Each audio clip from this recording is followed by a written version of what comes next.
میں آج کی اس محفل سے خطاب کرنے کی دعوت دے رہا ہوں پیر طریقت حضرت علامہ مولانا سید محمد ریاض الدین ریاض شاہ صاحب سہروردی کو کہ آپ تشریف لائیں اور آج کی اس محفل بابرکت سے خطاب فرمائیں۔ وَيَقُولُونَ مَا لَا يَفْعَلُونَ، اور ایسی باتیں کہتے ہیں جو جن پر ان کا عمل نہیں ہوتا۔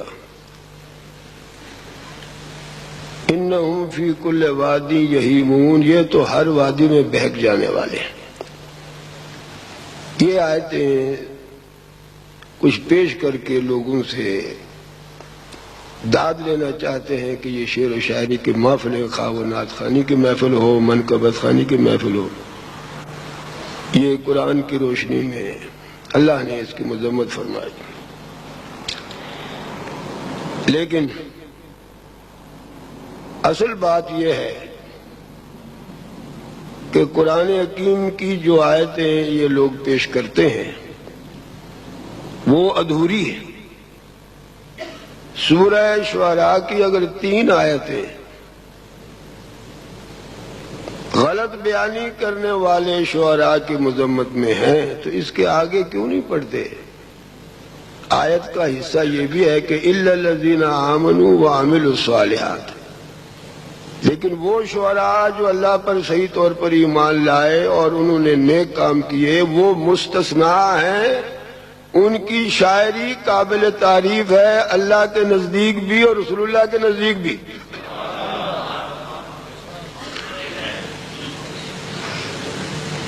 اب میں صرف چند اہم باتیں آپ کی خدمت میں پیش کرنا چاہتا ہوں ترمذی شریف کے حوالے سے۔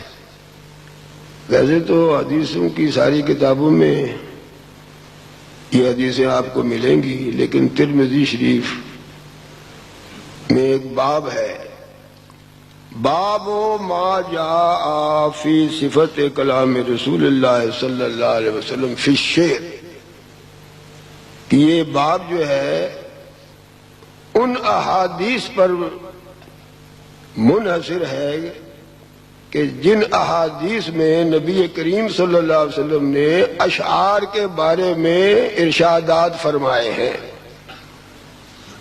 ما جاء فی صفت کلام رسول اللہ صلی اللہ علیہ وسلم فی الشعر، شعر کے بارے میں حضور کے جو خیالات ہیں، ارشادات ہیں، وہ اس باب میں تقریباً 9 حدیثیں۔ حضور کو شاعری نہیں سکھائی اللہ تعالیٰ نے، اس لیے کہ تمام انبیاء کے بارے میں آپ نے قرآن میں پڑھا ہے کہ مشرکین، معاندین، دشمنان دین انبیاء پر جو الزام لگاتے تھے، بہتان لگاتے تھے، وہ ان میں ایک یہ بھی تھا کہ یہ شاعر ہیں، دیکھیے یہ شعر پڑھ رہے ہیں، کلام آسمان سے نہیں آ رہا، یہ خود ہی بنا رہے ہیں۔ اللہ نے فرمایا یہ غلط ہے، ہم نے اپنے محبوب کو شعر کہنا سکھایا ہی نہیں، نہ ان کی شان کے لائق ہے شعر کہنا، تو تم قرآن کو شعر کیسے کہہ رہے ہو؟ لیکن نبی کریم صلی اللہ علیہ وسلم کے ارشادات کی روشنی میں یہ معلوم کرنا ہے کہ آپ نے کبھی شعر پڑھا ہے؟ نمبر 2، کیا آپ نے کبھی کسی شاعر کے شعر کی تعریف کی ہے؟ نمبر 3، کیا آپ کی زبان اقدس سے، دہن مبارک سے معجزانہ طور پر کبھی کوئی شعر نکلا ہے؟ نمبر 4، کیا صحابہ کرام شعر خوانی کی مجلسیں قائم کیا کرتے تھے؟ کیا نبی کریم صلی اللہ علیہ وسلم کو اچھے اشعار سننے کا شوق تھا، ذوق تھا، سنتے تھے؟ یہ تمام باتیں ترمذی شریف کی 9 حدیثوں میں موجود ہیں۔ صلی اللہ علیہ یا رسول اللہ وسلم علیہ۔ اشعار پڑھنے سے پہلے ایک شعر بھی آپ کو سنا دوں۔ کیا ہو گیا جو عمر میری ڈھل گئی ریاض،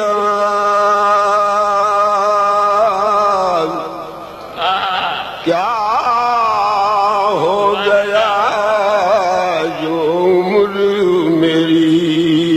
چمکتا ہے. کیا ہو گیا جو عمر میری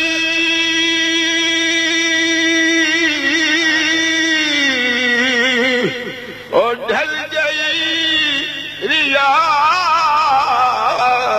میں اب بھی اندلی بے ریاض رسول ہوں.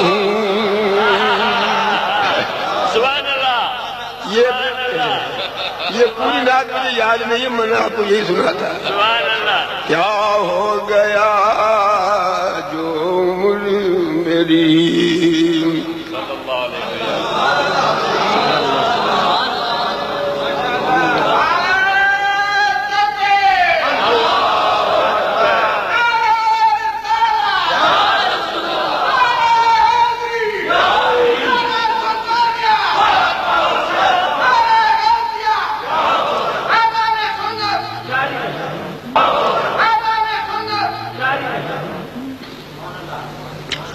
اللہ غنی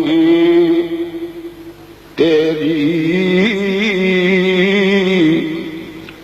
ہر شان نرالی ہے. سبحان اللہ. اللہ غنی تیری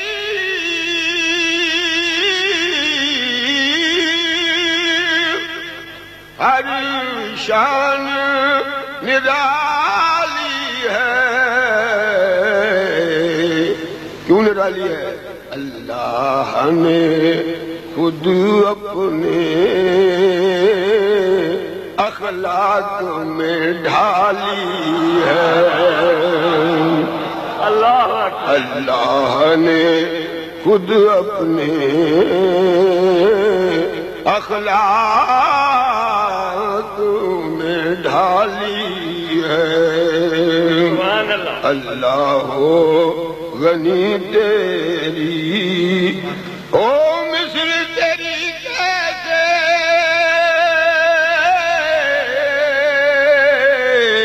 اور دنیا میں کوئی انسان، دنیا میں کوئی انسان بے مثل نسب تیرا، تیرا منصب بھی عالی ہے. اللہ نے خود اپنے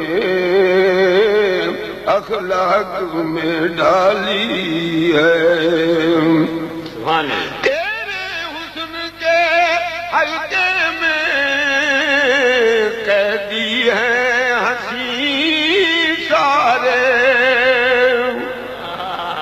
سبحان اللہ. یا رسول اللہ تیرے حسن کے حلقے میں قیدی ہے ہنسی سارے. ہر حسن سے ہی ظاہر اور تیری شان جمالی ہے.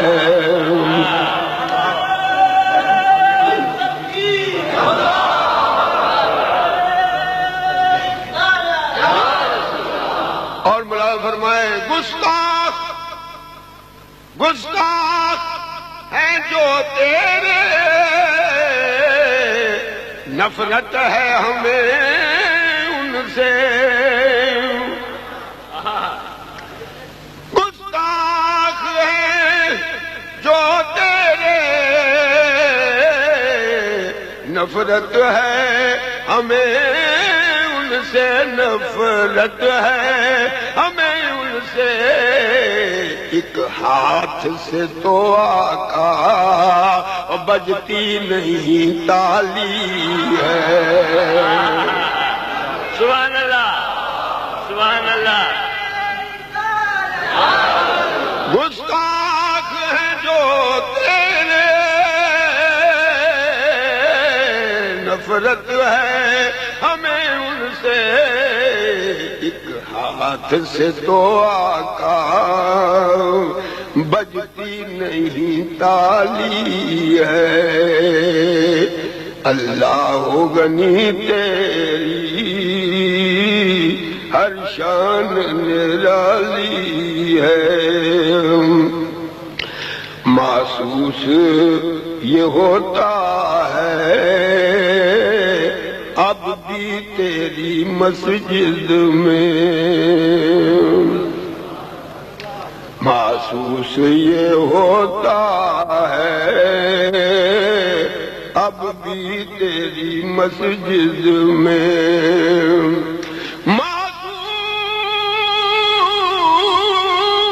محسوس یہ ہوتا ہے، محسوس یہ ہوتا ہے اب بھی تیری مسجد میں، تیرے فیض سے وہ گونج رہی آذان بلالی ہے، محسوس یہ ہوتا ہے اب بھی تیری مسجد میں، تیرے فیض سے گونج رہی آذان بلالی ہے، سبحان اللہ سبحان اللہ، فیض سے گونج رہی آذان بلالی ہے، یا کہہ کے محمد کو کیا میں نہ پکاروں گا، یا کہہ کے محمد کو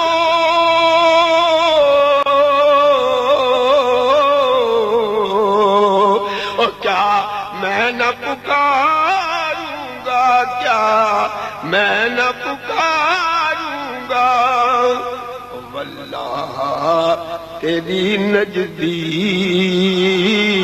اور یہ خام خیالی ہے، واللہ تیری نجدی او واللہ تیری نجدی یہ خام خیالی ہے، اللہ غنی تیری ہر شان نرالی ہے۔ اس حسین امتزاج